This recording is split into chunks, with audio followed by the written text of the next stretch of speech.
Welcome to reach Abhirami. ఈరోజు ఒక చిన్న కథ తెలుసుకుందాం. భారతీయులమైన మనం ఎంతో గొప్పవాళ్ళం. మన దగ్గర చాలా గొప్ప సంపద ఉంది. ప్రపంచంలో అందరికీ పంచిపెట్టినా అది తరగదు. కానీ అది ఎక్కడ ఉందో మనం తెలుసుకోవాలి. అటువంటి సంపదను చిన్నతనంలోనే సంపాదించినవాడు నచికేతుడు. వేదాలలోనే కఠోపనిషత్తులో అతని గురించి చెప్పబడింది.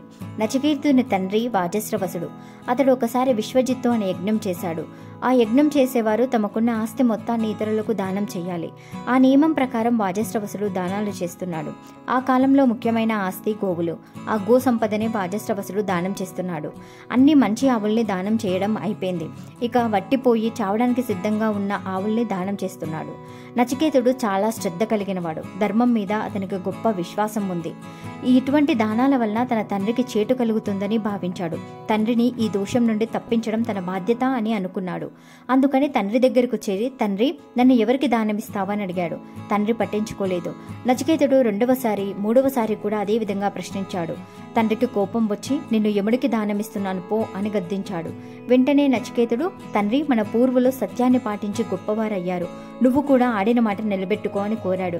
వాజస్రవసుడు తాను తొందరపాటుతో నోరుజారి అన్న మాటను గురించి బాధపడ్డాడు. అయినా ఆడిన మాటను నిలబెట్టుకుని ఆ బాలుని యముడి వద్దకు పంపాడు.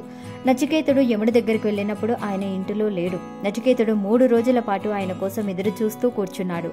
4వ రోజు యమధర్మరాజు ఇంటికి రాగానే మంత్రులు, స్వామి, అగ్నిహోత్రంలాగా వెలిగిపోతున్న ఒక బాలుడు 3 రోజులుగా మీకోసం వేచి ఉన్నాడు అని చెప్పారు. వెంటనే యమధర్మరాజు అతనికి తగిన మర్యాదలు చేసి, నాయన, నీ రాక వల్ల నాకు శుభం కలుగుతుంది. నీవు 3 రోజులుగా ఉపవాసం చేస్తున్నావు. అందుచేత నీకు 3 వరాలు ఇస్తాను, కోరుకో అంటాడు. మొదటి వరంగా నచికేతుడు, నా తండ్రికి మనశ్శాంతి కలిగి నేను తిరిగి వెళ్ళినప్పుడు నన్ను ప్రేమించేలా చేయమని ప్రార్థించాడు. యమధర్మరాజు, సరే, 2వ వరం కోరుకోమన్నాడు. స్వామి, మనుషులు ఏ యజ్ఞం చేయడం వల్ల సర్వసుఖాలు పొందుతారో సెలవియ్యండి అని కోరుకుంటాడు. అప్పుడు యముడు వివరంగా అతనికి ఆ విధానాన్ని బోధించి, కుమారా, నీ శ్రద్ధకు ఎంతో సంతోషించాను. ఇప్పుడు నేను వివరించిన ఈ యజ్ఞం ఇక నుండి నీ పేరుతో నచికేత యజ్ఞం అని పిలువబడుతుంది.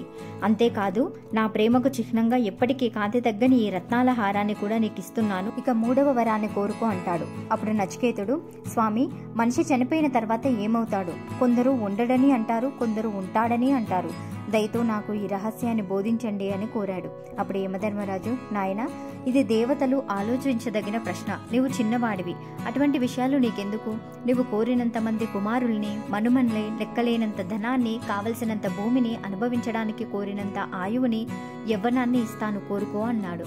అప్పుడు నచికేతుడు, స్వామి, నేను కోరిన దానికి బదులుగా ఇన్ని ఇస్తానంటున్నారు కాబట్టి నేను అడిగింది వీటన్నిటికంటే గొప్పదై ఉండాలి. కాబట్టి దాన్నే నాకు ఇవ్వండి అని ప్రార్థించాడు. నచికేతుణ్ణి యముడు ఇంకా పరీక్షించదలుచుకొని పక్కనున్న తెర తొలగించి, కుమారా, ఇటు చూడు, మహా సౌందర్య రాశులైన స్త్రీలున్నారు. లెక్కలేనన్ని రథాలు, గుర్రాలు ఇక్కడ ఉన్నాయి. వీటిలో నీకు కావలసినన్నివి తీసుకుని కోరినంత కాలం అనుభవించు అన్నాడు. అప్పుడు నచికేతుడు, స్వామి, ఇవన్నీ ఎంతో కొంత కాలానికి నశించేవి. పైగా వీటిని కావాలంటే నేనే సంపాదించుకోగలను. కాబట్టి వీటిని మీ వద్దే ఉంచుకోండి. నచికేతుడు ఇంకొకటి కోరడు అన్నాడు. నచికేతునికి గల వైరాగ్యానికి, శ్రద్ధకు, చలించని బుద్ధికి సంతోషించి యమధర్మరాజు అతడికి పరతత్వాన్ని బోధించాడు. అదే వేదాలలో కఠోపనిషత్తు అనే పేరుతో ప్రసిద్ధికెక్కింది. నచికేతుడు తన తండ్రికి మంచి చేశాడు. అతని వల్ల నచికేత యజ్ఞం అనే కొత్త యజ్ఞం తయారైంది. బ్రహ్మ విద్య వలన ప్రపంచానికే మహోపకారం చేశాడు.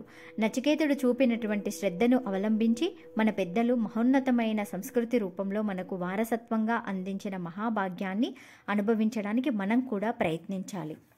ధన్యవాదాలు.